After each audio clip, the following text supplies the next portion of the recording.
good morning, and welcome all to Heritage Matters, a program where we look at matters of heritage and culture in the Federation. Today, unfortunately, he couldn't make it, so I'm going to have to wing it today. I had also spoken to another person who I hope is listening, and he can feel free to call in at any time when he's ready, because the actual guest I have is not around, so he would be good to fill in. For those who are listening, if you want to call in, you can call at 466-0989, 662-0989. And if you're calling from overseas, you can call 718-285-6984 or 305-921-4619. And the local numbers again, 466-0989 or 662-0989. Feel free to call in at any time. Last week we had with us Mr. Pierre Liebert he's the Director of Culture, and he talked about a number of the initiatives being put on by his Department of Culture, part of the creative economy. And I saw what looks like a release that they have issued, and this is one of the things we talked about. It says the Department of Cultural Heritage continues to address issues raised by cultural practitioners, in this instance, filling the need for more traditional cultural music by facilitating a cultural instrument masterclass that began in November 1st, 2025. The masterclass will run for 7 weeks at the Dr. William Connor Primary School every Saturday until December 20th. Participants are being taught how to play the kettle drum by Devon Nisbet and Russell Jarvis, the bass drum by Alaric Williams, and the fife by Wayne Simmons. The kettle drum and bass drum are the main accompaniment of a folk form that is referred to in the Federation as masquerades. The fife, on the other hand, is a critical instrument to most folklore performances and still accompanies most of them. As such, the decline in cultural musicians who were skilled in playing this instrument affected the quality of musical accompaniment and, in essence, altered the overall performance and presentation of the folklore forms. Strategically, the Cultural Heritage Masterclass coincides with the time of year when cultural practitioners consistently rehearse for street performances in preparation for the Christmas or Carnival period. During Cultural Heritage's periodic meetings and training sessions, folklore artists revealed that a shortage of cultural musicians was the foremost reason as to why there was a decline in the use of traditional live cultural accompaniment. It was therefore critical for the safeguarding of the masquerade traditions or folklore for the department to facilitate the training in several essential cultural instruments. Director of Culture, Pierre Liebert, revealed that the Cultural Instruments Masterclass is to assist in reversing the notable decline in the number of persons prepared to fill the critical roles of musicians who provide authentic live music for traditional performances. Mr. Liebert further outlined the value of cultural accompaniment. The music, he said, is every bit as important to the tradition as the colorful costumes, the orations, and the dances, and we must ensure its longevity. Hence, we have partnered with seasoned cultural musicians who are committed to sharing their knowledge and skills to whoever is willing to learn and carry on the tradition. The training is free, so interested persons are welcome to join the sessions every Saturday from 4 p.m. at Dr. William Connor. I'll repeat that again, just for those who are listening and who might be interested. The training is free. So interested persons are welcome to join the sessions every Saturday. Notice, every Saturday from 4 p.m. at the Dr. William Connor School. Historically, the cultural performers of St. Kitts and the Nevis fell under a group of performers who were known collectively as Christmas sports. As such, initially, folklore performers were seasonal, chiefly taking place during the Christmas period, as outlined in Historic Bastia, a website managed by the St. Kitts and Nevis National Archives. However, with the establishment of tourism as the chief economic income earner, there was increased demand for folklore performances to entertain visitors as part of the cultural experience, and also to add to the nostalgia of nationals who would come back home for events including reunions and weddings. Similarly, nationals of the Federation included cultural performances in community festivals and at ceremonies for both entertainment and to inspire patriotism, as is particularly prevalent during the country's independence period in September. Gradually, the cultural practitioners moved away from performing with the traditional cultural instruments and made use of recorded wylers. That's the music provided by hi-fi systems. And as we all know, wylers is the fast calypso rhythm that originated in St. Kitts and Nevis. The masterclass in cultural instruments that runs from November 1 to December 20 is anticipated to be the first in a series to be facilitated by the Department of Cultural Heritage. This is the third installment of masterclasses undertaken by the Department of Cultural Heritage for 2025.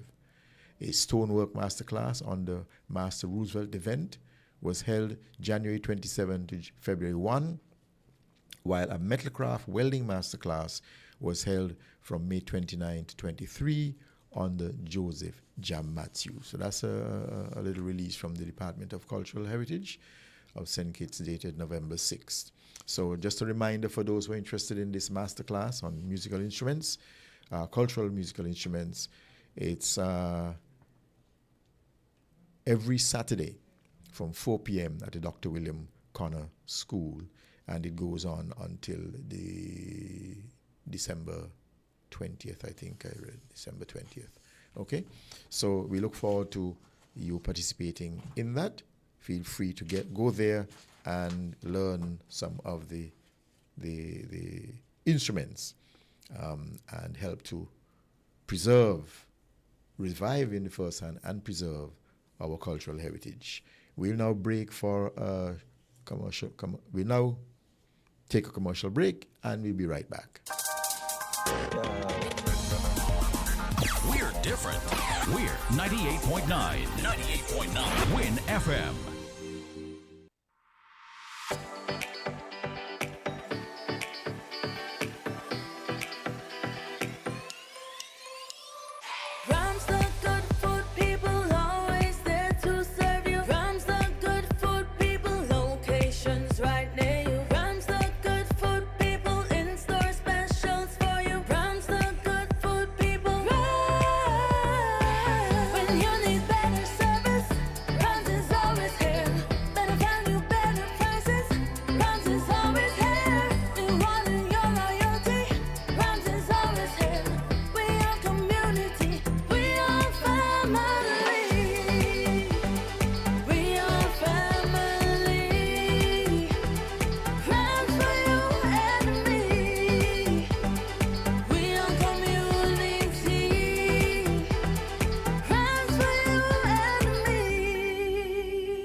If you need protection, you need one who you can trust. To secure your investment, you need one who'll do you just. TDC Insurance, you're the one that you can trust. TDC Insurance, you're always safe with us. TDC Insurance is your go-to insurance company for all your insurance needs. We take pride in offering you the best solutions and ensuring our customers are fully satisfied. TDC Insurance, we take good care of you, guaranteeing you peace of mind. You're always safe with us.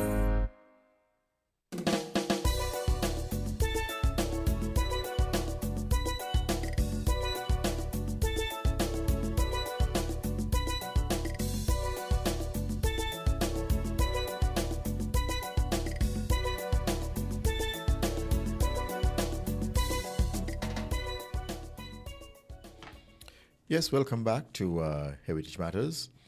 And we are going to talk a little bit today about folklore in St. Kitts and Nevis, in particular on St. Kitts. Now, there is many of you would have heard of the name D. Lloyd Matheson. He is an important person in the historical face of St. Kitts, and we have some callers. So when we come back after the callers, we'll talk a little more about that. Caller.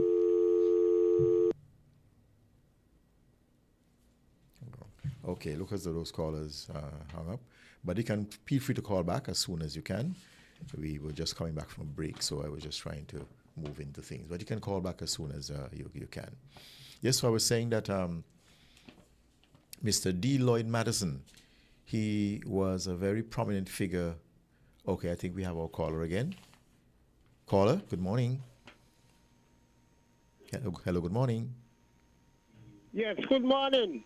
Yes. Yeah, I want to make an input this morning because the last time there you was hosting the program, you was making some very serious complaints about people must come forward and keep our folklore alive. You also went on and you was talking about nigger business. Nigger business now start with Jim Cooley right in Irish Town by Paloma Shop. That was one with better folklore.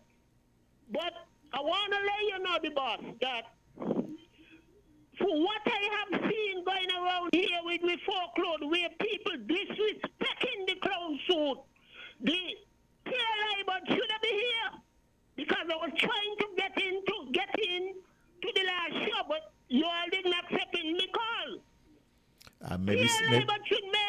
Maybe something was wrong with it. Maybe something was wrong with the line because we didn't get the call. Everybody just does the like with the suit. The suit is a very important suit to we as Kittitians. That's supposed to be a national wear. Hello? Yes, I'm hearing you. Hello? I'm hearing you. Hello? Yes, we as elders around Bastille who come up, see all these people, old people, contribute. Hello? Hearing you. Hello? Hearing you. Hello, we're hearing you. Yes, we're hearing you. We're hearing you. Yeah, we really want them to keep these alive, and we have a lot of people who used to play folklore, musicians, players. We want you all to tap into them because they don't move around in the ghettos and try to find out who all used to. People out there want to come forward and show these youths white used to be alive and keep it how we used to get it. Yes. You have a young man down in Aristow named Bolo. His name is Bolo. He was one of the better bull dancers. He played with the old Cyril down Malone Avenue. I remember. Will want to contribute if they afford the Bolo, but they don't move around. They take these things and just go to who they want to go to. That must be a part of the setup as well for us to be successful. I spoke to a very good friend named Clifford Henry. He's in New York. Clifford, how are you? Good morning. This is Jam Dog talking. Clifford had a passion for clown. You understand? And if we could tap in on these guys with some of these monies where we empties them is messing with folklore. Good morning, and you have a good day. You're doing a good job. We want to hear this more on the media. Okay, well, thank you for calling and for expressing yourself there. Yes, it has really been the effort, or I should say the intention of the Department of Culture, even previous departments over the last several years, to try to revive what seemed to have been a dying folklore and masquerade culture. I think that so far they have been doing a good job, but of course they can only go so far, so fast. And I think that there has been a revival, but there are still some elements of the folklore that have not yet been revived. I think last week Mr. Liebert did speak about one which I don't think I remember hearing of before, the Johnny Walker troupe, which I think came out of Nevis. And he says that also is on the revival program right now. So that is coming forward. And hopefully that can become an active part of the cultural scene. And especially as is mentioned that I think we have another call. Caller, good morning. Hello, good morning. How are you? Good morning. Yes, thank you, Mr. Mills, for joining us. My pleasure, sir. We have on the line with us, our listening audience, we have Mr. Troy Biff Mills. He has been a prominent person in the cultural and heritage scene. And I've asked him to join us today to talk about a few things, because my recent encounters with Mr. Mills, I've been extremely pleased with what I've seen. He's part of a string band. Mr. Mills, can you tell us about your string band? Yes, sir. Thank you for inviting me. Welcome. There's a gentleman, he's now passed, James Hamilton. He was called Pepper. Mm-hmm. He was made a Grand Marshal of Carnival sometime back in maybe 20, I think it is. He was the captain, the leader of a string band called Jingle Bells String Band. That has been around for some time. As a matter of fact, he had two string bands, so to speak. There was that, and there was the Hot Shots string band. But I had the privilege of playing with him in 2022, for December 2022. And I became a member of the band then. And we've been playing, and you wouldn't believe it, a few persons still don't know there's a string band in St. Kitts, perhaps we need to make ourselves a little more marketable. Right. Things like that. Mm. However, I played, and yeah, because we tend to be going to Nevis to look for string bands these days. yes, actually I had the experience where an organization, they were having an event, and they had already booked the string band from Nevis. It was on the program, the printed program it was on, and then somewhere, somehow, she found out about us, and she was able to reach out to us, and we were able to provide the solution for her. They had an event here, an international event. I think it was more regional as opposed to international. And we got the impression they really enjoyed the string band. And other people do, Yes. It's not the jump up, wild up, things like that. And variety, different sound. I'm not calling down any of the music genres and so on in St. Kitts, but not. I find that of local music, string band music is the sweetest music that we produce around here. That's my take. Definitely, there's just something different from the sound of it. Mm-hmm. The type of instruments and how they're played. Yes. And it has a very joyous rhythmic sound that you just can't resist, more or less. Relaxing, so to speak. Mm-hmm. And it's really awesome. So, Pepper, he decided last year around June, July, August, that he was getting down. He wasn't.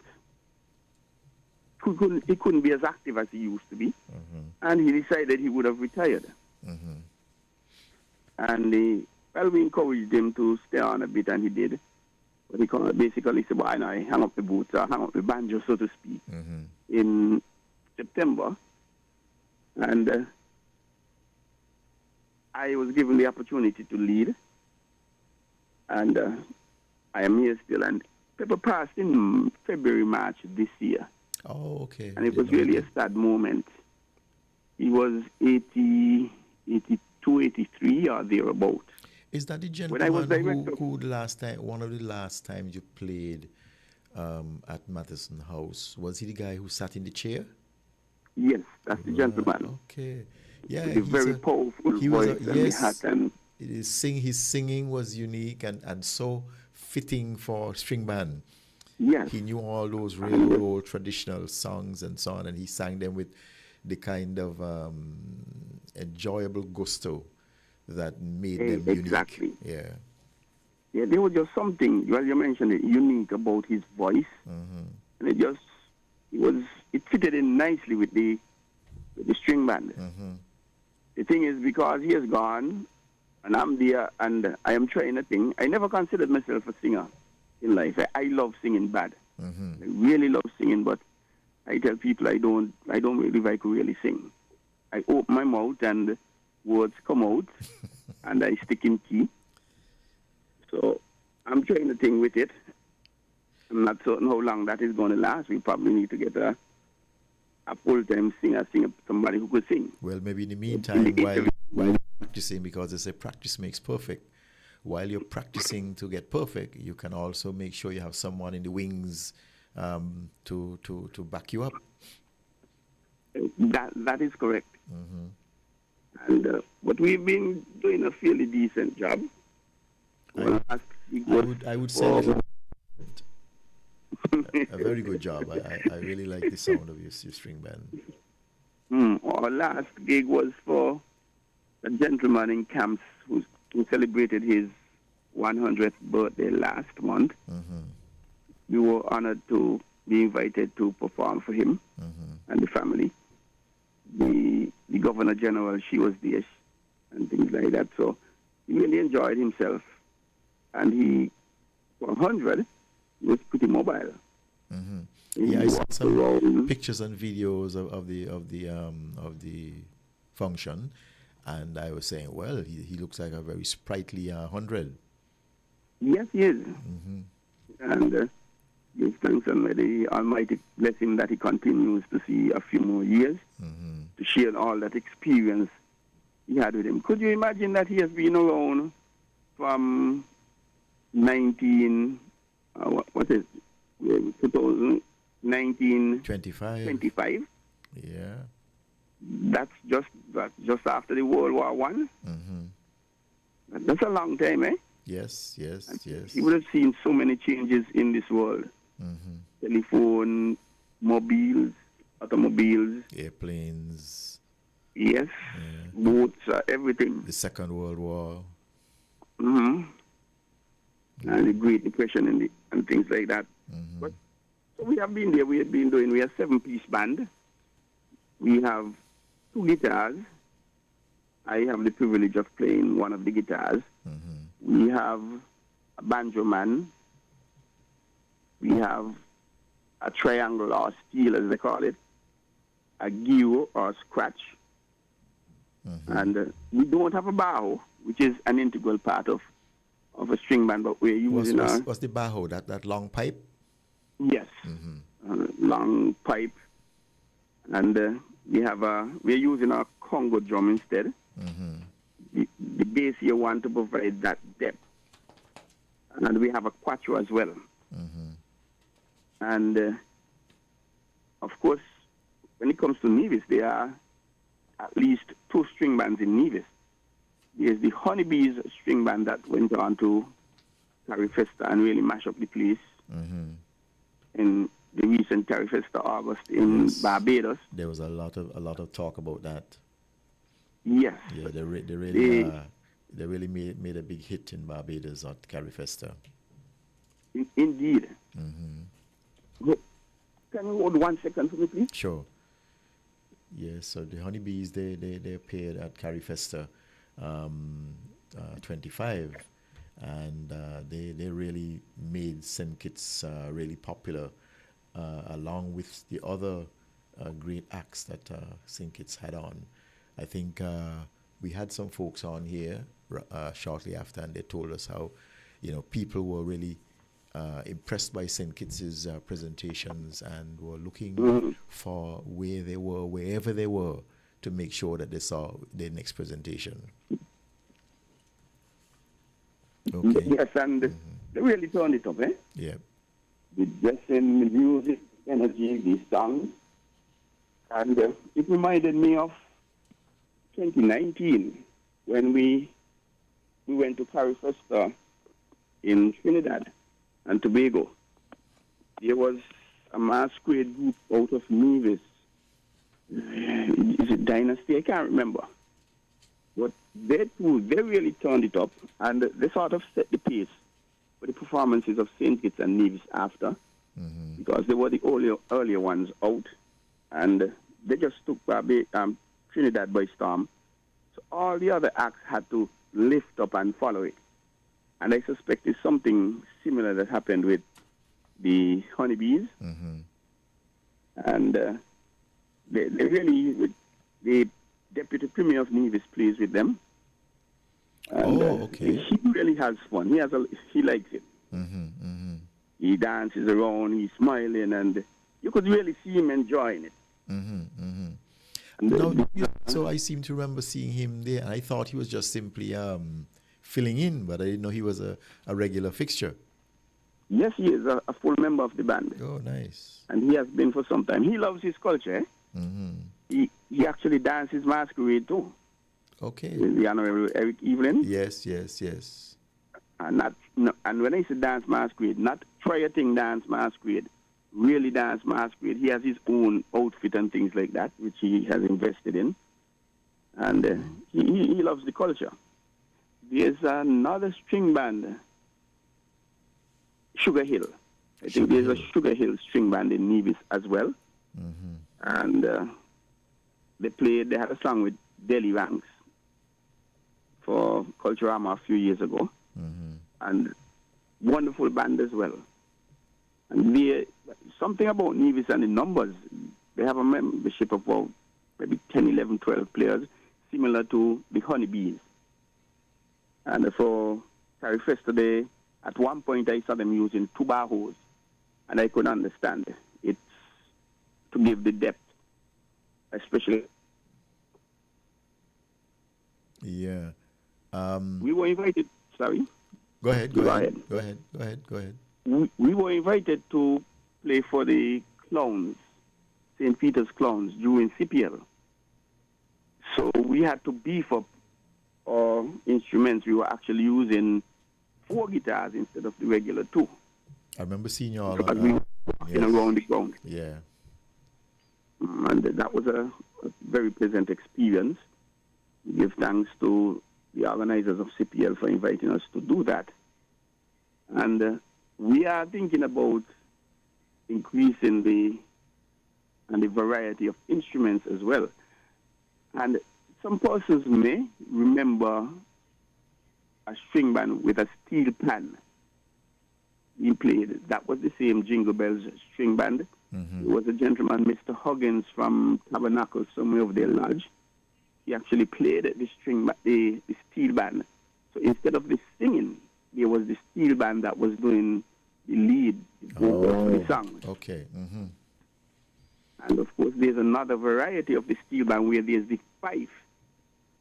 When we played at Brimstone Hill, when we played at CPL, we used the fife instead of the singing. God, there are some traditional clown songs, so to speak, you expect to hear when the clowns are performing. Yes. So you have different alterations. Yes. And I can tell you this, we were thinking about a different alteration as well, but we are still working on it, and it may still happen. Because the thing about the string band is it accommodates the vocals, the fife, the steel band, and as well as other instruments. Once people could relate to the song, you don't necessarily have to hear the lyrics being sung, but and it's just that most of the music played by the string bands are popular music. Exactly. Songs well known to people. So even though you might not have a vocalist singing it, people know the song and they're singing along with it. Even though it's just instruments. Yeah. I have a book here called The Folklore of St. Christopher's Island by D. Lloyd Mattison. I'm sure you know who Lloyd Mattison is. Yes, right? Yes. And he has a section that says Preserving the String Bands. And he wrote this in the 1980s. I think it's 1985. And he says that many of the folklore were accompanied by string bands. He says, for the record, the instruments of the string band included the fife, the triangle, quattros, a 4-string instrument, banjos, a 4-string instrument, and guitars, a 6-string instrument. These bands made good music, and the fife, triangle, quattros, and banjos were usually all locally made. And I seem to remember looking at them, and you could see they are made. The guys here made those instruments themselves. This type of music making would seem to be worth preserving. This was his suggestion then in the 1980s. There was an idea years ago that handicraft workshops in schools should produce these instruments so that in time each school would have its own string band. It was also felt that there should be an annual competition among the school's string bands with a suitable trophy to be presented to the winning band.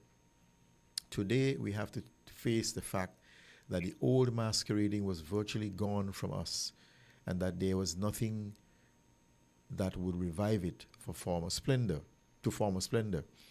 People today, particularly the young people, get more enjoyment in following steel bands and brass bands. But of course, the steel band now has gone and is now the brass and now is even hi-fi and big band. He says the big drum no longer has any real following. You remember the days when they have big drum coming on the road, everybody running out the yard and joining the big drum? You don't see that now, okay? But he says the big drum no longer has any real following. We will not again experience 10 to 6 at Keon Street on New Year's afternoon, when from Baker's Corner almost up to Westbourne Gut was a closely packed mass of people enjoying the last of the masquerading, for all music ceased at 6 p.m. This was the hour prescribed by law when the music had to stop and all players in the troupe had to unmask, usually by raising their mask. One was always conscious of a great feeling of regret emanating from the large crowd. Regret that the festivities were over and a whole year would have to pass before they would start again. That was from Mr. Madison.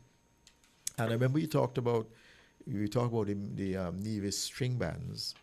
And I think he had a section here, I'm trying to find it, where he spoke about the bands from Nevis, right? And he was saying, I wish I could, you have a section here, says, impressiveness from Nevis. He says the most colorful and impressive of the Indian bands always came from Nevis. When he talked about Indian bands, I think he talked about what we now call the masquerade. The quality of their drumming was excellent and even more exciting than the St. Kitts version. They used to play in Nevis from Boxing Day to New Year's Eve and then come over to St. Kitts on New Year's Day by Nevis sailing boat. Depending on the wind, they seldom arrived at the pier before about 12 noon. I can well remember the excitement in town when the drums started to play as the boat came into the pier in front of the Treasury building. So they started playing from on the boat. He says the crowds left their bands nearby and poured down to the bayfront, yelling with joy. And when the band finally came up to the circus, one could only look at the surging, jumping mass of happy humanity packed tightly behind it and wonder how so many people had assembled in so short a time. So he can recall that the the bands from Nevis always made an impression when they came down, and people look forward to them. And the same thing we can see in the string bands and so on. But exactly. And you go ahead. During that passage you read, especially the first part, a few things came out that bring back some memories. Mm-hmm. There's a gentleman, JGP, from Montserrat. I know the name, yes. Mm-hmm. He used to work on the radio. WinFM, yes. Not on WinFM, on until he's way back when. And Radio Antilles. He's now working ZJB. And I have a tendency now and then to tune into other radio stations from throughout the Caribbean. Yeah. Just to get an idea what's happening with them culturally, sports-wise, generally everything. Mm-hmm. And last week I tuned into him. He operates from 10 a.m. to 2 p.m. weekdays on ZJP. And, sorry, I said ZJB. Yes, Montserrat. And it so happened that he was playing the masquerade music, and it trapped me. Because I guess I'm that culturally inclined. And then he had a gentleman in the studio, and they were talking about the masquerades, because the masquerade, that is everything to them culturally. They dress like us. The hat piece is a little different. We use feathers, and they use cardboard painted. Painted cardboard with a curved shape for the hat. And he was saying he loved to see the day when then they see masquerade, they see and hear the masquerade performing not only at Christmas time, because traditionally that is how it was. In here in St. Kitts, yes, you mentioned Boxing Day to New whatever, Year's. that was something similar here in St. Kitts. You only saw the folklore around that time, but throughout the years we evolved. We are now basically seeing the folklore 365 days a week. Yeah, because that's one of the intentions and the goals of the Department of Culture. I read something from the department a while ago where they were saying that because of the need for cultural performances and the visitor experience, that the culture is being revived as a constant thing throughout the year rather than just simply at Christmas time when it is traditionally put on. Indeed, and it is played almost every day, and you get the same joy, the same excitement from the spectators every time they see it. It's like we never grow old of the folklore, especially the masquerade. And people embrace it so much that it's like you could never perform enough. Yes. And you're right, it's now used down at Port Zante when the tourist ships come in. It's used for when we're having events, the delegations coming in are met with masquerades performing up at the airport. Right. We have regional and international meetings here. Sometimes there's a cultural night, and they will be used there. They're used as part of the opening ceremony. The community festivals we have, they're always part of it. The parade, cultural night, opening. And it has reached the extent where persons now invite them to perform for birthday celebrations, wedding anniversaries, and things like that. That is true. And primarily, it is the masquerade. So I'll dare say the masquerade is our number one folklore. Obviously. Some may argue it's the clown, but over the years, the masquerade has maintained that number one popularity, I believe. Yes, it has. It has. It certainly has become the face of St. Kitts folklore. Troy, we're gonna hold the thought. We're gonna come right back after a short commercial break, and we'll continue the conversation. No problem. Found the South 98.9 WinFM. Tune in to Creative Voices, the ultimate radio call-in program where innovation meets inspiration. Join me, Dr. Sarah Owen, as I welcome brilliant Caribbean creatives and innovators for engaging sessions that promise to spark your creativity. Don't miss this unique opportunity to interact with our guests, ask your burning questions, and gain insights that could elevate your own creative endeavors. Tune in every other Friday from 10 a.m. to midday. Get inspired. Let your voice be heard. Mark your calendars and prepare to embark on a journey of creativity and innovation with Creative Voices.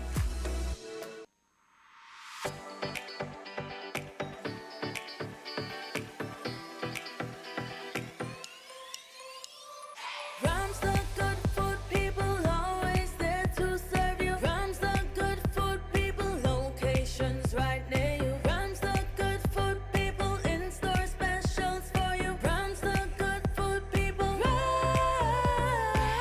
When you need better service, Rams is always here.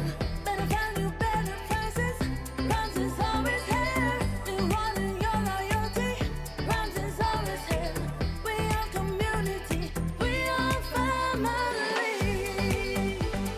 We are family. Rams for you and me. We are community. Rams for you and me.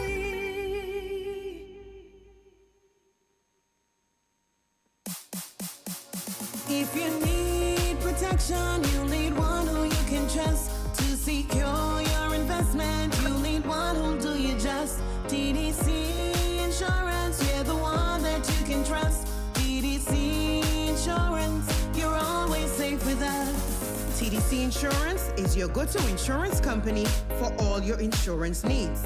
We take pride in offering you the best solutions and ensuring our customers are fully satisfied. TDC Insurance, we take good care of you, guaranteeing you peace of mind. You're always safe with us.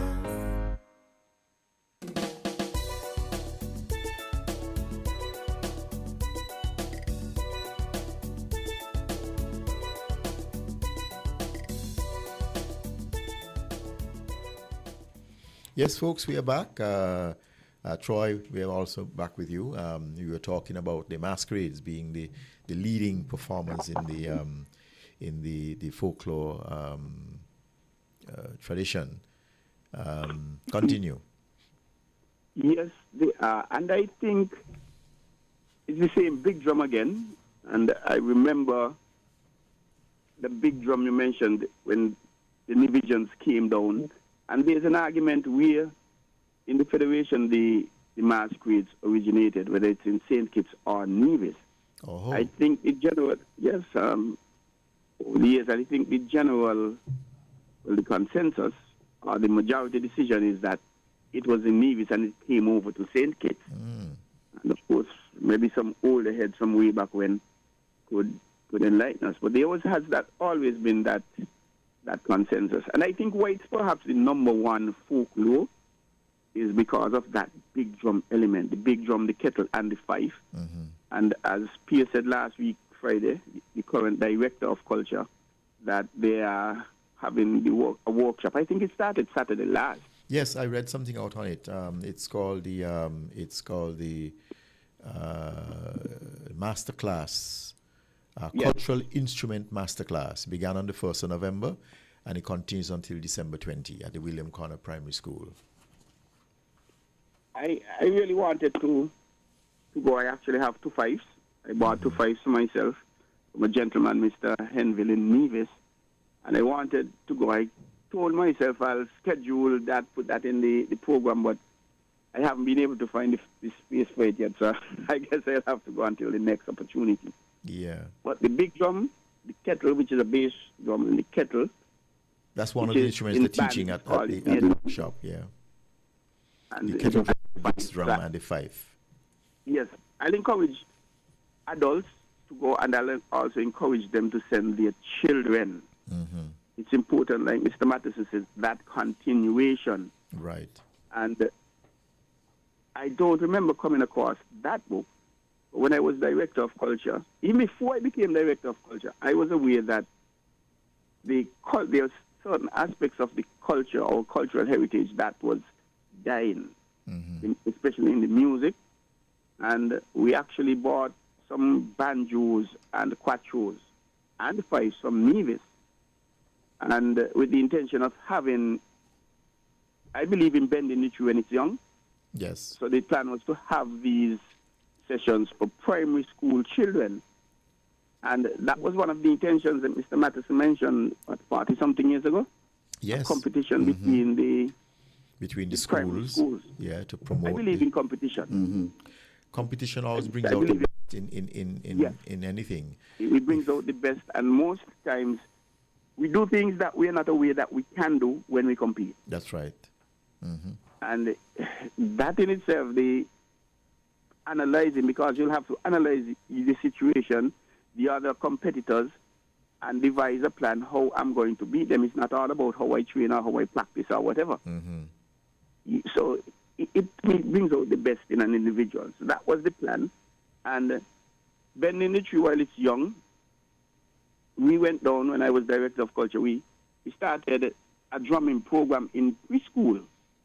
I remember that program. And that was to be followed by folklore, dancing, etc. Because this is where you see the talents of the youngsters coming out. And we had meetings with the social services, because the plan was, once we have our programs here, we are going to see children with, do I say erratic behavior, for want of a better expression, who operate in a certain way. And the plan was to refer those children via the parents, etc., and the families to the social services. So maybe there are some social issues that cause these children to react these kind of way. And I think maybe 7 out of 10 times these children will grow up being challenging children from a behavioral point of view. I'm trying to use as nice as words as possible. And so once you could identify them at that preschool level, then the treatment and the resolution and the solutions could start kicking in. So that was the plan. But we started with the drum, and I remember my drumming specialist, Roy Phipps. When I met with him and I discussed it, I asked him. He wasn't the keenest of persons, because he was seeing the challenge of little children learning to drum. Of course, I don't expect them to play that, like how the big guys play. And I deliberately, he chose the Antioch Baptist Church, I think, Pastor Connor. And I deliberately didn't go to any practice because I was thinking my heart would be broken with the kind of playing they're doing and so. But eventually there's an annual program, Heartbeat, which is a drumming recital put on by the Department of Culture every June, sometime in June. So the time came for that year in 2016, I think it was. And I went up there not knowing what to expect. And I'll tell you, Mr. Hanley, when those children played, to me they were the best act of the night. And I could still remember the song, The Wheels of the Drum Go Round and Round. Yes. And I have to give Roy all the credit in the world. The way he taught them, and they played and they sang and the energies, and they just blew the concert away. Encore after encore. Nobody wanted them to stop, but we had to stop to go on with the program. So, and that shows what preschoolers can do. Yes. Because they're 5, 6, 3, 4, 5, 6. That's when the mind starts to develop. It is said that children remember things from when they're 5 years old. And so that I like to see the day when we continue with other folklore in the school, and I'm certain that Pierre Libert is going to get around to that. I like the energy he has, the passion, and he's a painter by nature. Yes, yes. So he's already cultural. So that was good. And there's another point you made about dances, I think. In a meeting, well, in an interview with the late Melly Hewlett, who was also a Grand Marshal, I can't remember what year, maybe 2018. And he said, and you may remember, if your mother used to let you go to the house at the time, when there were dances in St. Kitts, the steel band used to run things. Yes, he was big in the steel band arena. Yes. And somehow my mother liked Boston Tigers. I could remember we had a 45 home with them. I don't know if I could find it anywhere. I doubt it. But there are times that she called me out and made me play that 45 for her, along with other music, 75. I don't know if people know what a 75 is. There's the 45, the 75, and there's the LP when it comes to vinyl records. The 33, yeah. Yeah, but she made me play that Boston Tiger for her, and she sat and danced and got up and she danced, and she really enjoyed it. But Melly said, when they had dance, steel band knew to run things. Yes. And he told me, I'm quoting the late Melly Hewlett, he said, the mighty Elimat came to him and asked him if they could get a booty in. If they could, when you are going to mission, you have to let us play. So that is how the steel band commanded the dances. Yes, and And functions. then over time, that changed. The brass band and steel band ran things. Yeah, Even on the because road. I guess they were louder. But I remember growing up that on Juve morning and so on, steel bands used to rule the road. Exactly. Yeah, and do you remember the story of, this was before our time, I think. I think it took place in 1950 at Brimstone Hill. There was a function up there. Hundreds of people were up there. It was an Easter Monday function. And it was the steel bands that were ruling up there. I think you had more than one steel band playing, and the crowds were up there and they were dancing. But it ended in tragedy because it started to rain. And as you know, in those days, the women used to iron their hair. And there was a fear of getting your hair wet after you had it nicely ironed. You could catch a serious cold. Two reasons. One, they felt you will catch some kind of bad cold if that happens. And two, rain falling on your nicely pressed hair would ruin it. And so there was this big stampede to get out of the rain when it started. And people were trying to run from the open areas of the fortress. They were at the citadel, from the open areas of the fortress, and were trying to run to the rooms. But guess which room they wanted to go to? The closest one to where the steel band was. You see? And in this mad rush, they pushed and shoved and just simply had a stampede. And I think in the end, some 10 or so people died. And it was 10 to 12 people.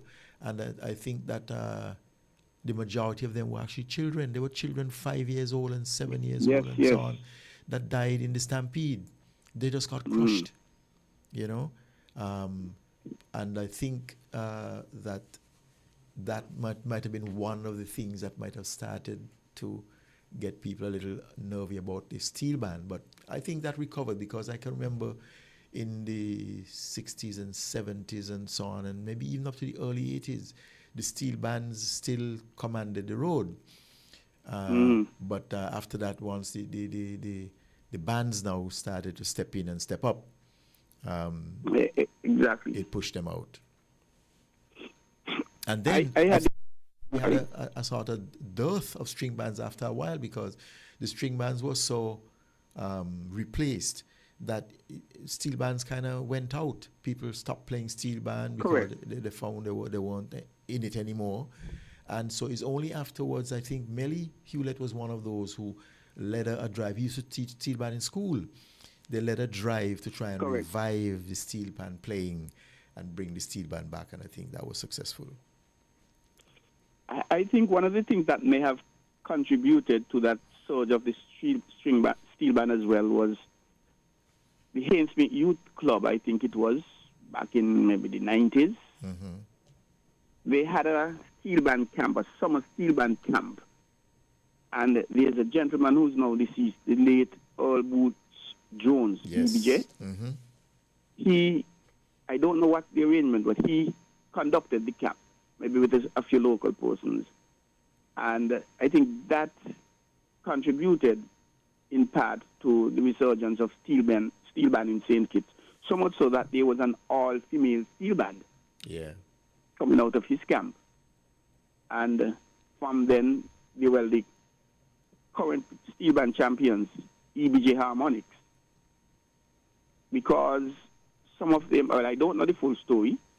I guess MJ Byron or his brother or somebody may be able to contribute to that, the discussion why and how it developed. But I think that is why they chose that name, EBJ, which stands for Earl Boots Jones, as part of honoring him for the work he did, because some of them or most of them may have come out of his camp. Yes, I do remember that effort, and he was a big name, you know. Everybody looked up and at Earl Boots Jones in that thing. Now I think people like Melly was a part of that thing too, but I think Melly he would have had local instructors. Yeah, he had left St. Kitts for a while, where he used to play on cruise ships, playing steel band. Yes. right? He used to play on cruise ships. Correct. I remember when I used to live in Cayman at one time, and I discovered that one of the ships that used to come into Cayman, Melly was on there playing steel pan. And so whenever him and the guys, I forget the name of the other guys, about two other Kititians who were on the boat with him playing steel pan, whenever they came into Cayman, they would shout me up, you know. And I remember that, And there used to be steel band competitions as well, eh? Yes. I don't remember. Big. Yes, you had Maple Leafs, you had Coca-Cola, and there was Donkey in Sandy Point. I think I heard there might have been a steel band from Keon and things, but that was a big thing. Yes, steel band competitions were big. I never had the privilege of competing. I played with the Donkey steel band under the late Errol Laws. He's called Bob. He passed a few years ago. And I happened to play with him from 1984 to about 88. And I remember the days, and I had fun. We played on the road for Carnival there and Last Lap. I don't recall playing Juve. There were gigs we used to go and play for. I remember we played the steel band, Donkey steel band, playing for a 12-6 over Golden Lemon, entertaining the guests. Well, not 12-6 guests. It started maybe 10 o'clock, 11 o'clock. And we played, and similarly to the string band, the steel band, that is music out of this world, eh? The energies. And I remember seeing them when you had the line jamming, when it comes to jamming. Yeah. Man, woman. Alternately. And you had just lines and lines and lines of people drumming coming down 4th Street at that time as a small boy and things like that. And now, most times, only the elderly folks, middle-aged elderly, I think, they're into the steel band. But the competition, and especially EBJ, and there's another steel band that played for Pandemics. They're out of St. Kitts as well. And I think they're doing an excellent job getting young people to become part of the steel band family. And they're playing with a lot of wonderful energy too. You know, you see them playing and dancing with the playing, and it's really energetic. Exactly. Situation has developed, and I think it is a good situation where Nevis has more steel bands than St. Kitts. And for the past 2 or 3 competitions, I think more Nevision steel bands competed in that competition than Kittitian steel bands, which is a good thing, because normally St. Kitts always produces more of everything because we bigger population, bigger size, etc. But for this steel band, that is the case. But now you say that, I seem to recall that Earl Boots Jones had at one time moved to Nevis, where he did that revival thing of the steel band in Nevis. Perhaps. I don't remember him going to Nevis, but that may very well be possible. And knowing him, he went, because from here I think he left. He went to St. Martin. He did some work in Nevis, yeah. And the thing about it, Percy, if you see the man, you won't believe that is Earl Boots Jones. Simple, quiet, easy, relaxing. You think, he's just another guy. Not to talk and energy and flourish and all that kind of thing. A very simple, humble guy. A tremendous loss to the cultural landscape. And going back to Mattheson's book again, you mentioned the instruments made in St. Kitts, are locally made. The banjo. We were trying to get some banjos for the Jingle Bell String Band. There's a gentleman out of Nevis who made banjos and made very good banjos, I understand, but he has passed. Oh, dear. And nobody replacing him. And yes, I can't remember the name. The craft house in Nevis, I think, they are, from my research, they are the only ones in the region that produce the local banjos. And there's a gentleman from Old Road. His name was Waterman. He worked at the water department. He played guitar with Small Axe way back when they were more vibrational roots. That's in the 80s. And in the research, I ended up with him, and he indicated why, yes, he does. And unlike the tradition, unlike how banjos are made with two pieces, he said he made them with one piece. He carved the wood, so he had one piece rather than the round part joined onto the part with the frets, the body and the frets. So I was encouraging him. I told him, hey, we're going to need about 20, 30. And he said something was done with his machine, and he had challenges getting the part from Miami or wherever. And he told me, well, hey, I should be getting them in the next 2-3 months, the parts. But he passed. He passed on to the great beyond before we ever had the privilege of that. And that is one of the challenges we are facing locally and culturally. A lot of these persons with knowledge bearers, they are, and this is what the department here and the Department of Culture, they are trying to do. They're going to the great beyond with the information. Yes. And passing it on. Well, I don't know if it's that they are not passing it on or whether other people are not showing an interest. Both situations. Some of us are not passing it on for fear of other persons learning and becoming better of us and cutting out our sales, which is sad. Yeah. Which is very sad, because the University of Springfield, that has so many people with a lot of information up there. Puntan went to the great beyond before, and some interviews were done with these folks way back when by the Department of Culture and other persons. But I remember Puntan, when you mentioned Brimstone Hill, I think Puntan was there playing in a steel band. And from a sports point of view and in cultural point of view, Puntan was a wealth of knowledge. I don't believe we did an excellent job extracting most of the information from Puntan. And in terms of passing it on, we must give commendations to Zach Nisbet, because he has been doing that for quite some time. He has been having string band camps.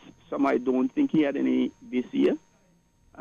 I gather he's not keeping 100%, but he has been doing that. He was the man in charge of the Eagles Squadron Clown, which I think may have been one of the biggest traditional clown troops in St. Kitts. I remember Christine Walwyn, Ambassador Christine Walwyn, she organized the clown troop, and I think she had like 200 clowns in it, which was massive. And the bands now, they are, for Carnival, they are organizing clown troops. Small Axe, for example, I think there was an individual plus another band having clown troops, but I dare say that they're not really clown troops. They are persons with clown suits. A little earlier in the program, we had a caller, the inimitable Jamdong. You remember? Did you hear when he called? No, I wasn't on it yet. He called on the back end of him, and he was saying something similar. He was making an appeal that the clown needs to go back to what it was originally. He says a lot of people are playing clown, but they're not really playing clown, if you understand what I mean. Yeah, I understand clearly. A lot of people are putting on clown suits and appearing on the street to have a good time in a clown suit, but not really doing the traditional playing. And you notice too that the clown troops, the clown bands, similar to string band, but the clown bands have a very unique sound. But indeed, that seemed to have disappeared, the clown bands. And I recall earlier this year in February, when we went to the Ministry of Culture to get some folklore to our annual senior citizens affair, that they got us some clowns. They told us they were, because we told them in the last few years we had masquerades and so on and so on, but long time we had the clowns, and they said they will organize some clowns, right? And I remember when they appeared, well, there were two things that were pleasing to me. One was that when I saw the people who were in the clown suits, they were young boys and girls, right? Indeed. And I thought to myself, I wonder what they know about clown, right? Mm-hmm. But then when they performed, I was like, oh my God, this is the clown that I knew. They were dancing like the clown. They were doing all the logo down things and so on and doing a real nice clown dance. And guess who was playing for them? And playing, even though it was a string band, they were playing what was almost traditional clown music. The Jingle Bells, your band was playing for them. And it's so refreshing and so wonderful to see young people doing the clown the traditional way, right? And playing to a live string band clown music. And that was unforgettable for me. I remember that, and it was indeed great. And so I want to compliment Jamdong on that comment. Jamdong says we need to get back to the real traditional string band, and let's stop having people just parading in clown suits for the sake of being anonymous in a suit, the easy kind of mass playing, right? Rather than playing real clown. And you mentioned Miss Walwyn, who arranged a clown troupe that had over 200, you said? Maybe if we can get something like that done again, and maybe get people interested in really playing clown the traditional way, rather than using the clown costume as a go-between, for joining another band.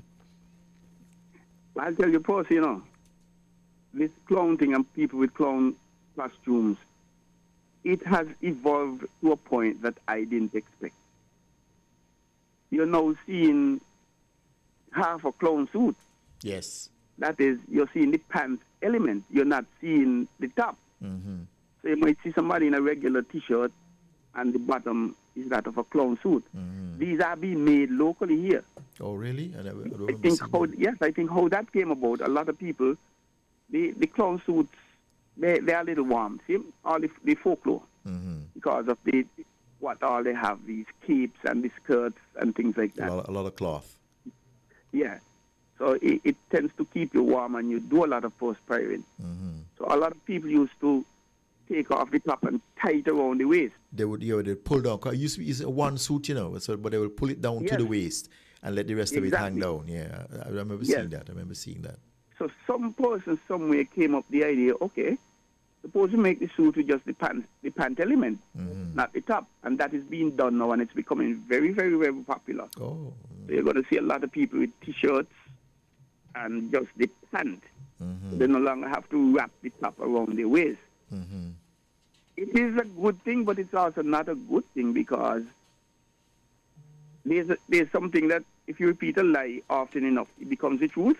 Yes. So if you do things the non-traditional way, that becomes the traditional way. That's right. Because that's what people see. It replaces the original tradition and becomes the modern form of it. Be it music, be in the costumes, similarly to, I'll use the mummies. Sorry, not the mummies, the Makojumbis. In 2015, Department of Culture engaged Zach to teach folklore in the primary. I think in the high school and the primary school, particularly the primary. And he had the Makojumbis in Sandy Point. So for Children Carnival, they came up, Zach, and they came across the Bayfront and they turned left up to 4th Street. The original costume of the Makojumbis, it includes a kang skirt. The skirt that's spread off, a short one. You have the quilla, some support underneath, and then you have the skirt. And it also includes a cone cap. Them dancing cap they use to sing. Right. It includes a cone like that. And when the children came up, I happened to be passing on the road, and I'm seeing all these costumes over by the square down at the corner of 4th and the Bay Road there. Can't remember the square. By the 4th. It's a little place where there was the restaurant upstairs. Oh, yes. Yes. The name slipping me now. Pretoria Gardens. Yeah. Yes, Pretoria Gardens. So I see all these hats and skirts there. And I wonder, what's going on here, boy? So I link up with Zach. And you won't believe, Posey. Zach said when the children came across, people were laughing after them in the costumes. Because people today are accustomed to know how the Makajumbi is really supposed to dress. They just see them in all kind of things. So the children, them take off the cap and the skirts and throw them over there. Got everybody laughing at them. And of course the mothers with them, so the mothers going to feel bad too. Yeah.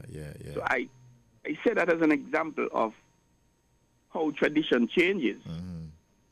Because over the years we're just accustomed to the Makajumbis with the sticks and some of them open tops and things like that. Yeah, and something like just a pant and shirt kind of exactly thing for the costume and maybe a mask. So unfortunately, what is going to happen if the Department of Culture doesn't really fight back and keep pushing the traditional costumes for the clowns? The half a pant might come the official costume for the clowns 30, 40, 50 years from now. Because that is what people are going to be capturing, and that is what's going to be going on internet and things. So when you Google clowns and think those are some of the pictures you may eventually see. Yeah. So that is why it's necessary for the Department of Culture to keep on. Yeah, I think they should start some kind of element. Workshop on clowns and some of the other traditions. I mean, we were here with the director of culture, Pierre Liebert, and he talked of some of the things that the initiatives they're doing in terms of getting the folklore back, and they have a folk galore tradition competition December 17th in the circus.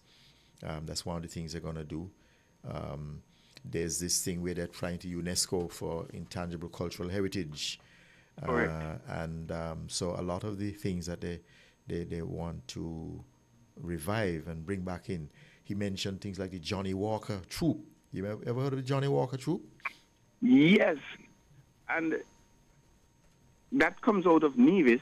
Yes, it appears. Actually, there's a masquerade competition, there's a bull competition, and there's a mixed competition. The mixed competition is any folklore troupe that is not a masquerade or a bull. So you're talking about clowns, you're talking about actors, mummies, and I think last year the Johnny Walker competed in that competition.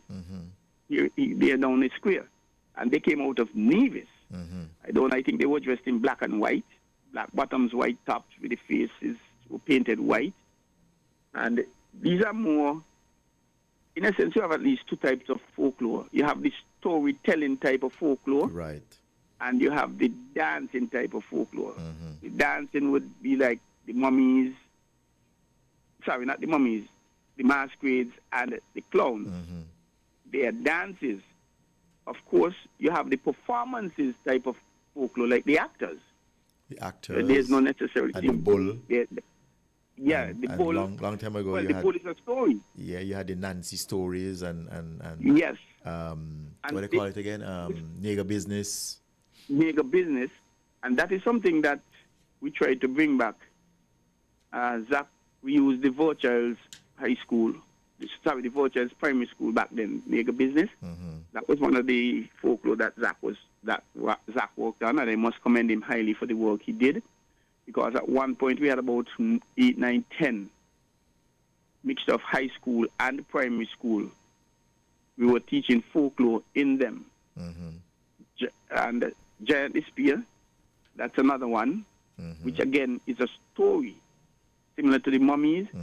And it so happens that most times these stories are not, I shouldn't say it that way, they may not come across as exciting as the masquerades, the clowns, and even the actors. Because these are stories about way back when in Britain.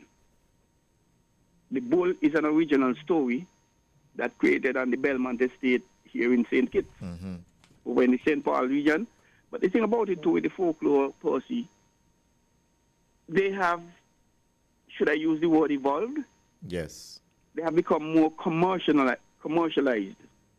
So in the bowl, you might see the doctor doing the moonwalk. And that sort of thing, the dances.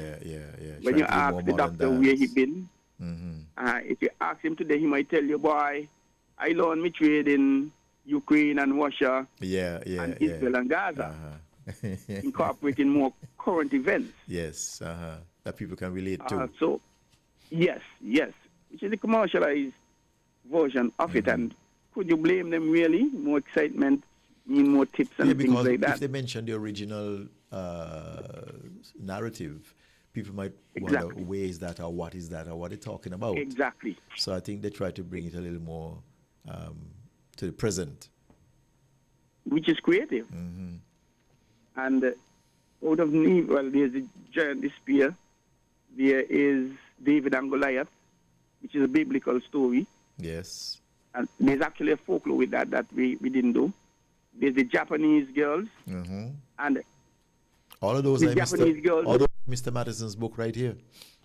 Yeah. And the cakewalk. Cakewalk. Tea party. There are quite a few of them. And the Japanese girls actually that came out of Nevis and performed in St. Kitts for a few carnivals ago. Recently? But if I'm not mistaken, sorry? Recently?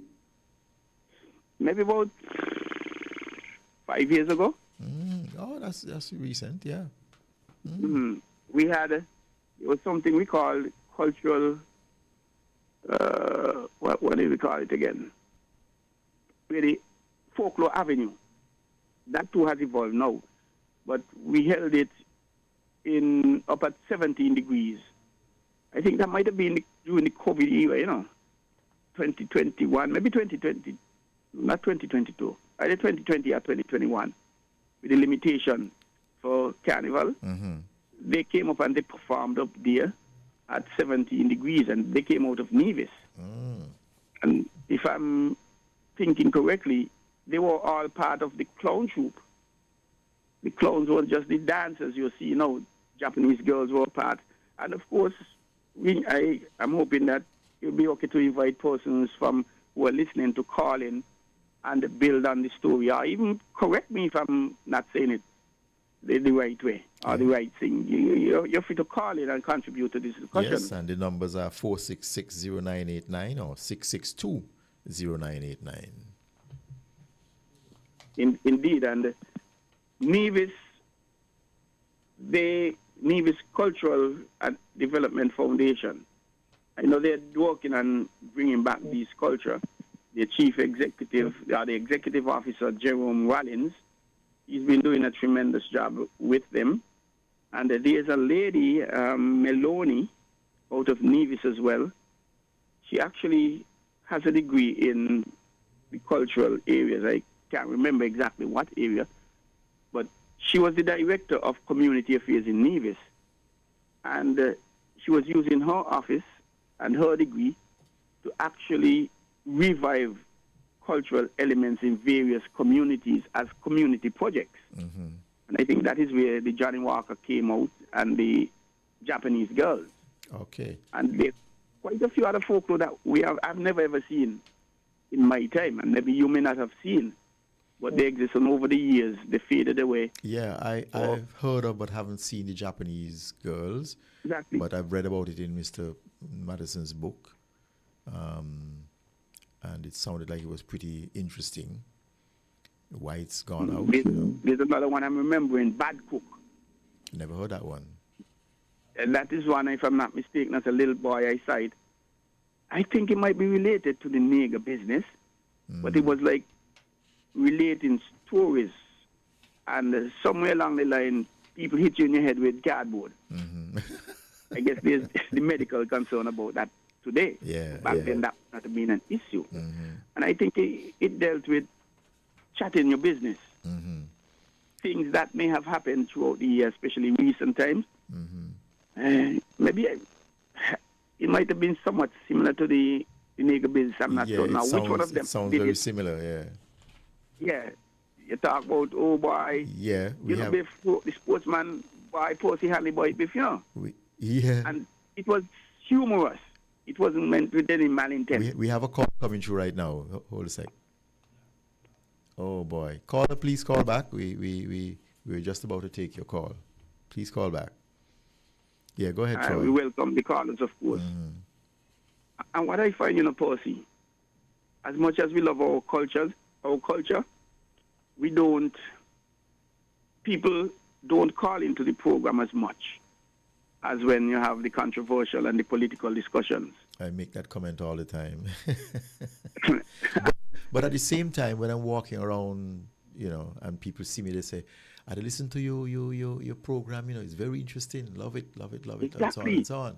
But they don't have any contribution to make in it, but they listen and they absorb and they enjoy.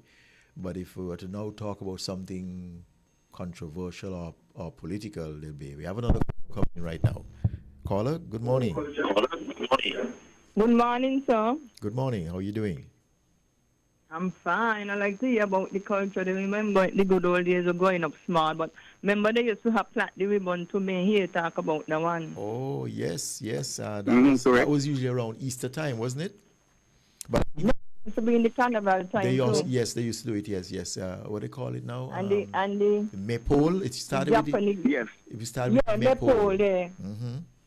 And the Japanese girls used to dance with the clown. Okay.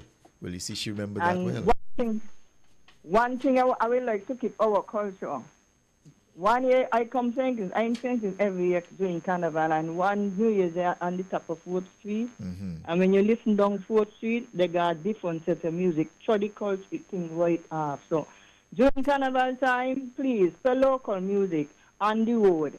If you're in dance hall or party, but let me keep our culture alive, okay? Don't let nobody kill it. I agree. Because this is the thing. When you listen to the radio during Christmas time, and you hear the masquerade and the big drum, encourage you overseas to want to come home. Mm-hmm. So let's keep our culture alive, okay? Okay, thank you for that. Thanks for calling. Okay. And for coming off of what she mentioned there, I guess that is one of the reasons why, because the modern carnival took over with the big bands and the troops and the fancy costumes and all of that, there was still a need and a push to preserve the cultural stuff. And so exactly. The parade was incorporated in two parts. The cultural stuff leading the parade, where there won't be so much interrupted. You could hear their music. You could hear the big drum of the masquerade. You could hear the music of the clown and correct. The string bands and so on as they pass down. So they had that as the first part of the parade. And then when they go on, then comes the big bands with the carnival stuff now behind. And I hope we keep that up, because we still need to make sure that our traditional folklore has a place in the festivities. Indeed, Posey, it is preserved. Mm-hmm. Because you're not going to be here now, and we want our children and great-grandchildren 50, 60, 100 years from now to know what it was, of course. And that is the challenge we're facing today, even with the clown suits. Mm-hmm. I mentioned the half a clown suit. Mm-hmm. So we need to have the traditional elements, such as the mummies that I mentioned, mm-hmm. with the caps and the can-can skirt. Mm-hmm. Sorry, not the mummies, the Makojumbis. The Makojumbis, yeah. And the point, she made a valid point about the foreign music. Mm-hmm. You go to Trinidad for Carnival, I don't think you're going to hear anything else but Trinidad Carnival. That's right. We're here in dancehall, we're here in Trinidad soca, up and down. I mean, I don't know. And then come the 4th of January, you're not really hearing much of the local music. We're going back to like how Trinidad coming up. Mm-hmm. The radio stations are flushed with sounds, the Trinidad releases, because Trinidad Carnival is in February. Mm-hmm. So our have a short life, shelf life. Yeah. As soon as Carnival over, it's literally done. Exactly. I remember having a meeting with the band leader, encourage in him to be more diverse with his music. And he tell me, boy, we ain't going to change. Everybody in sync is love with music. That is okay, but that's your St. Kitts market. Has any Kittitian band been invited to a Creole festival in Dominica? Now, they're invited to countries where a lot of Kittitians live. Because even if they turn on rhythm box all night, Kittitians are going to dance to that overseas. They miss that link. So I encourage our bands to stay committed, and rather than this bend over, you repeat a line 8 times. Lift up your foot and push back. Lift up your foot and push back, and then you're going to say that another 6 times. And wave your hand in the air. I don't know if that's an indication of constipated lyrics.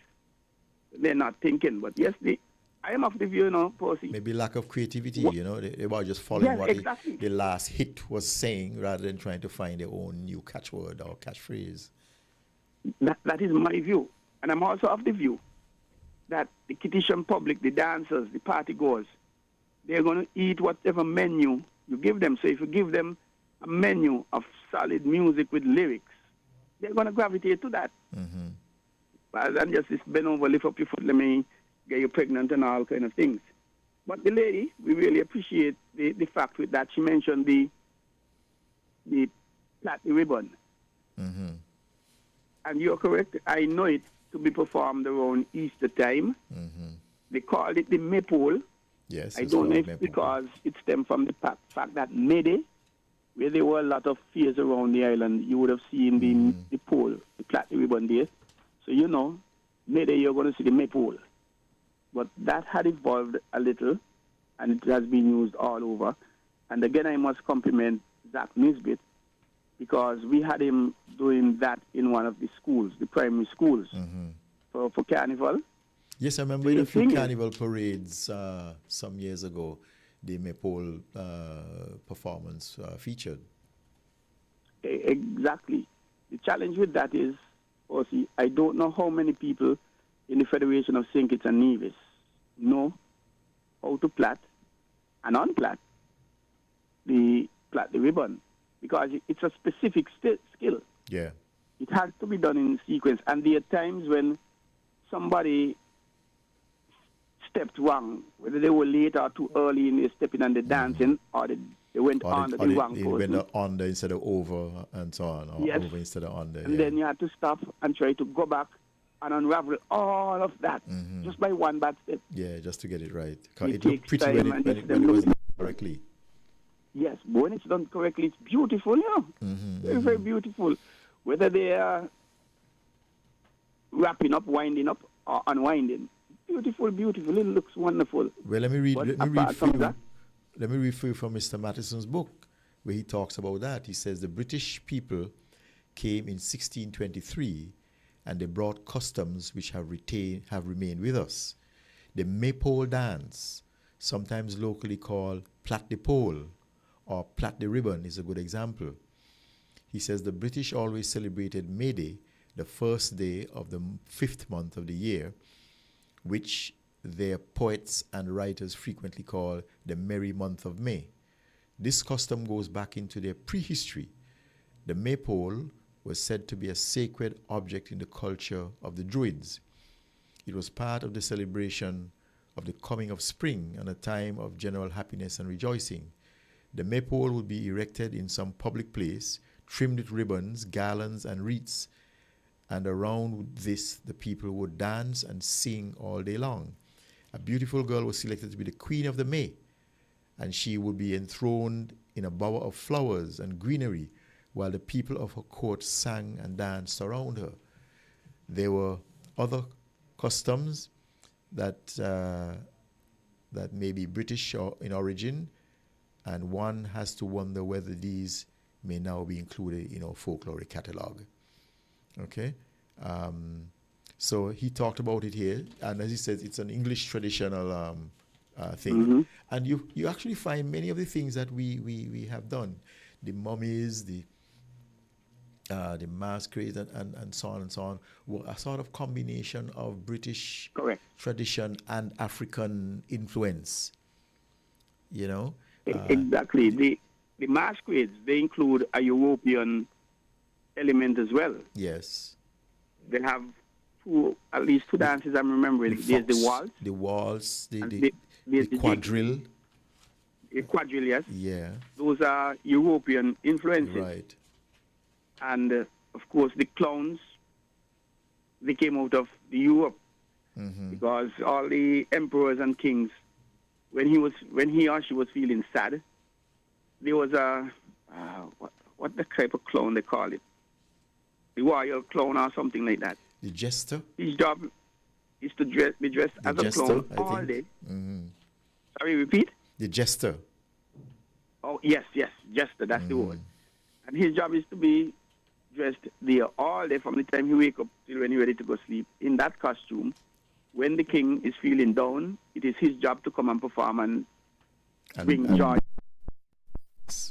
Yes. Yeah, revive his spirits. Entertain a group. When they're having their dinners and their celebrations, he would go around entertaining the audience. And I think if he didn't do a good job, he would be executed.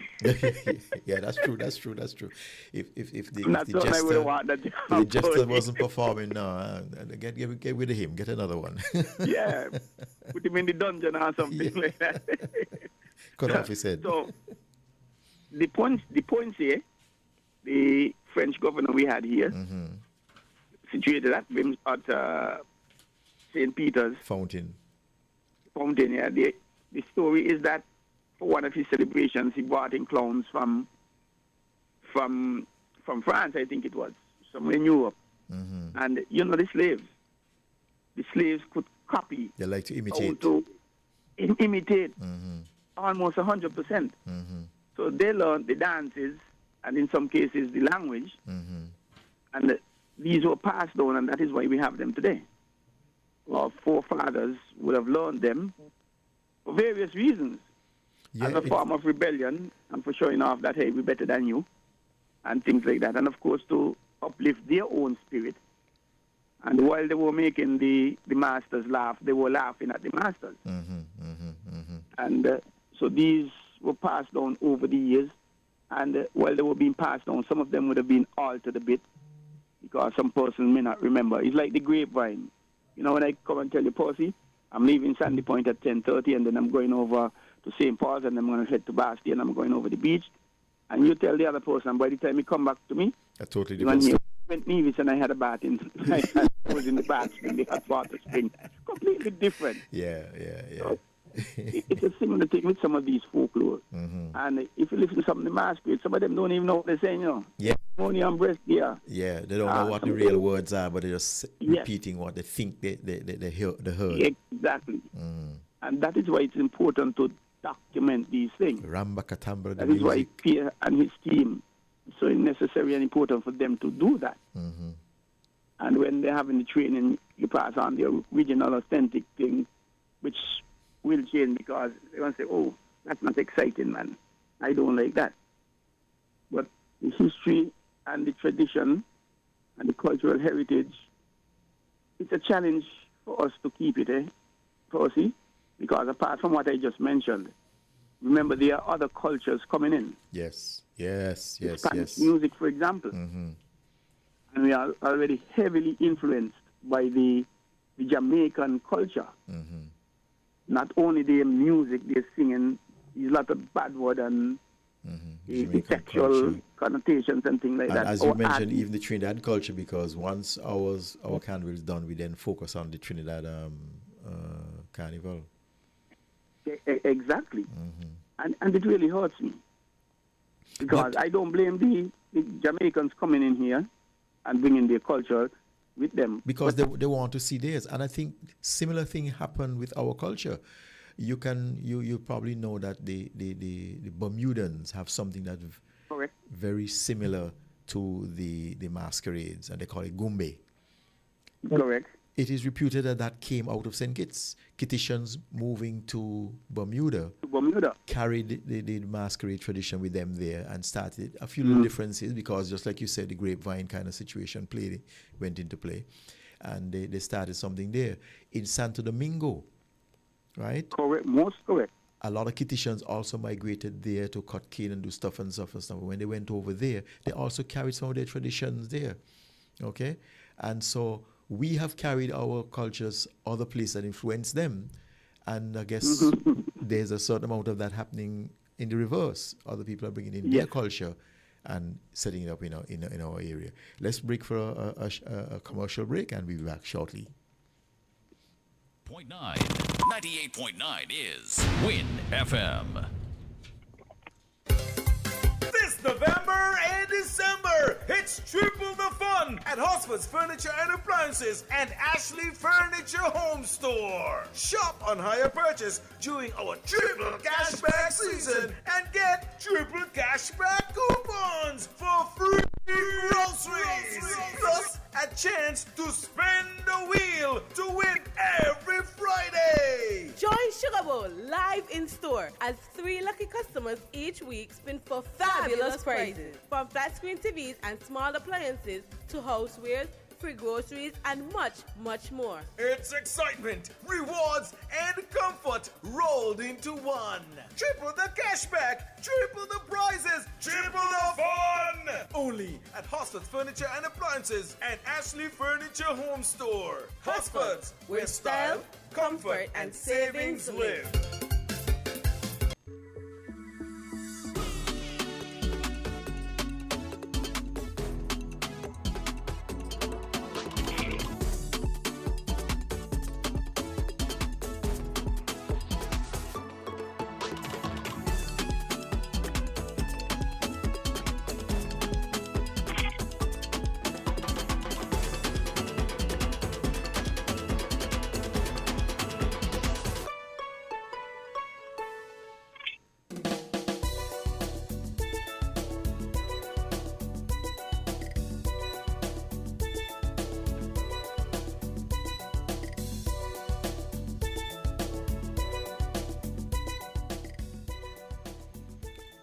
Okay, and we're back on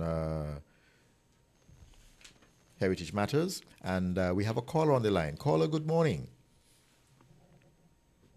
Hello, good morning.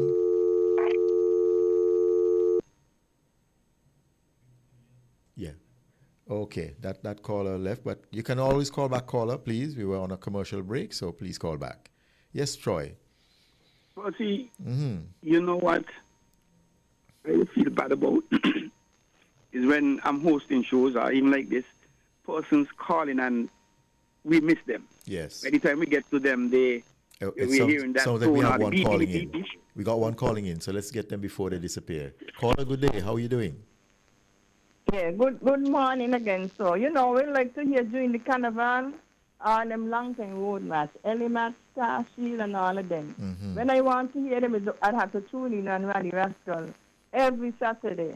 And he done got me sweating. Them the thing I like to hear. It makes you feel that spirit. You understand? So maybe we don't want a lot of dancer, eh? So maybe we should have a particular event, maybe like songs of yesteryear or something like that. Exactly. In the square or around the circus where we play all the old time calypsos and road march tunes and so. For my age, I can't go in the band with them young people. So the elderly them want something, especially them who coming from overseas have to stand up aside and look you at might be surprised too when you play them, the young people might like them. You remember those old songs like Roll Back Let Me See, remember that one? One.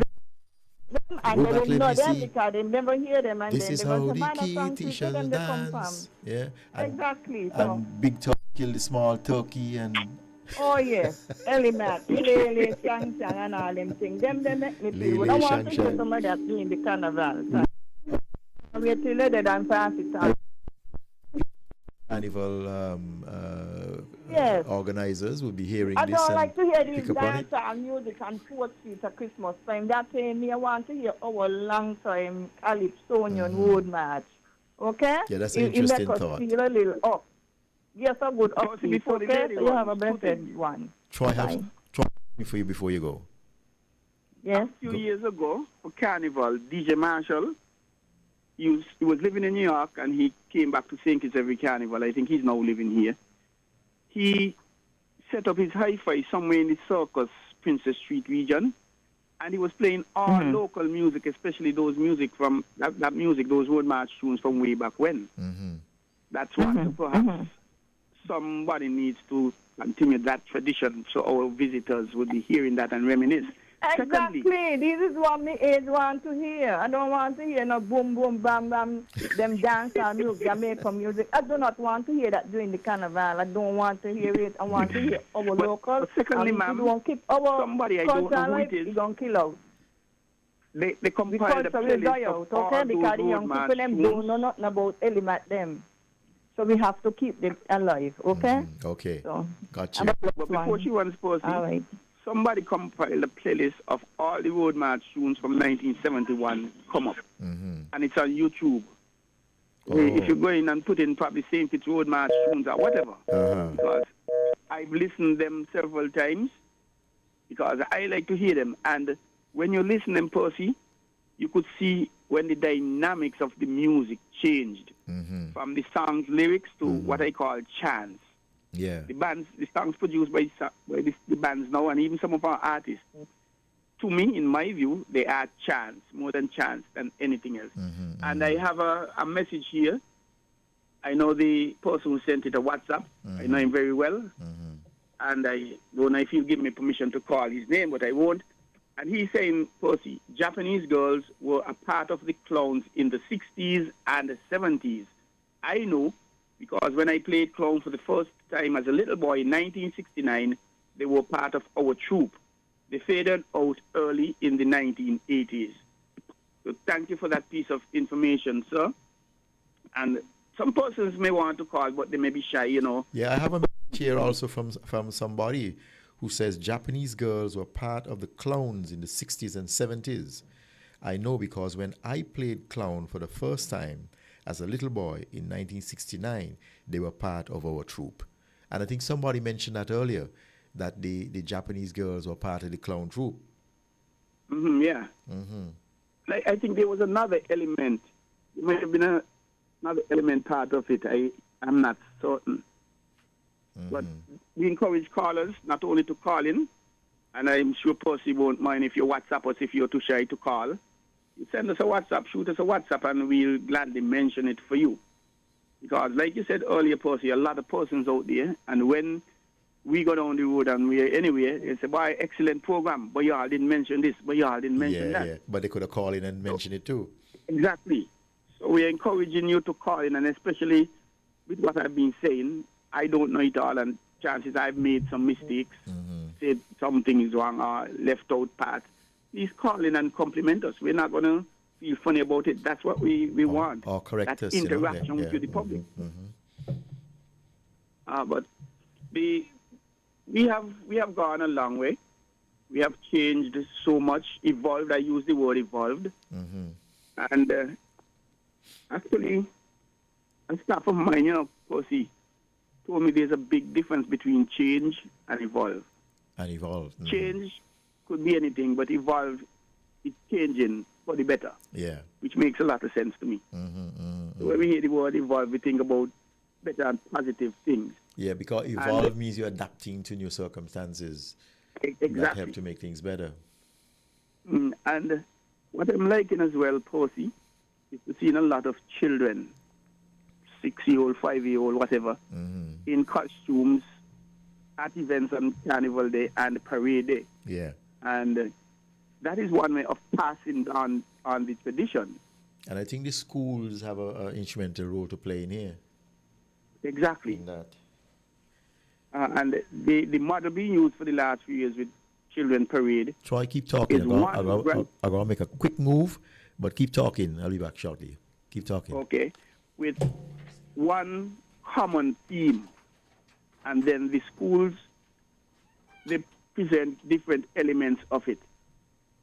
To give an idea, you might have a day in St. Kitts and Nevis. And you have bankers, and you have teachers, and a section doing lawyers, and a section doing the drain cleaners. So the various schools do different elements, which is a little different. So I don't think there's a competitive element in it. But way back when, each school had to be creative and come up with its own idea, whatever topic, whatever subject, whatever theme. And they were there was a competition to entertain that. And there's a story that why that was done away with, because Sandy Point Primary School won it most times than many. And there's a principal, she's deceased, the late Rosabelle Warner, out of Sandy Point. She was the principal for the Sandy Point Primary School for years, decades. And there's also a suggestion that the primary school, Sandy Point Primary School, should be named in her honor because of the work she did. But I know for the cultural, she was in charge of the parade, the children troops for Carnival, and 7 out of 10 times Sandy Point would have won. And it was felt that is why the competitive element was discontinued. But that's how we are. I guess we don't want to be the best by beating the best. Mm-hmm. We want to be the best by any other way. And schools, they were not coming up and stepping up, not as creative and weren't winning. And they say, well, it doesn't make sense going because Sandy Point going to win again. Yeah.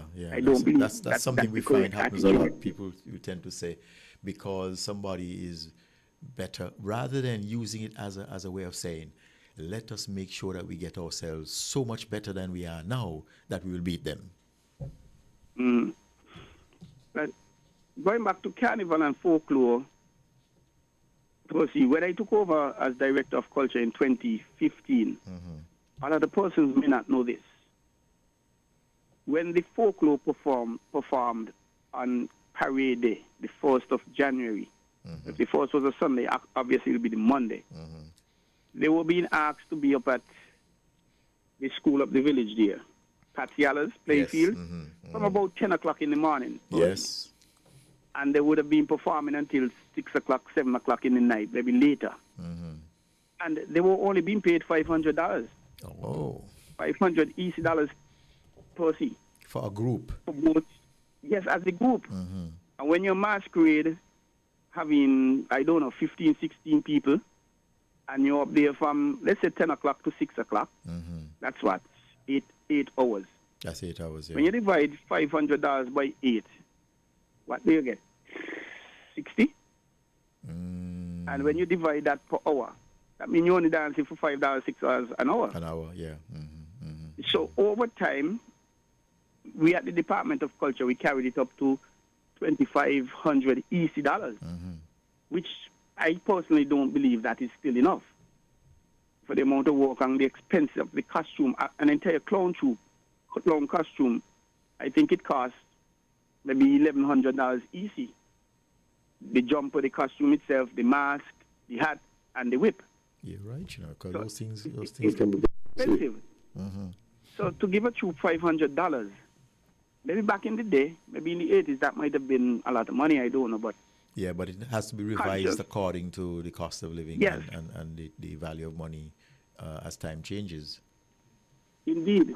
And my conscience couldn't allow me to continue paying that.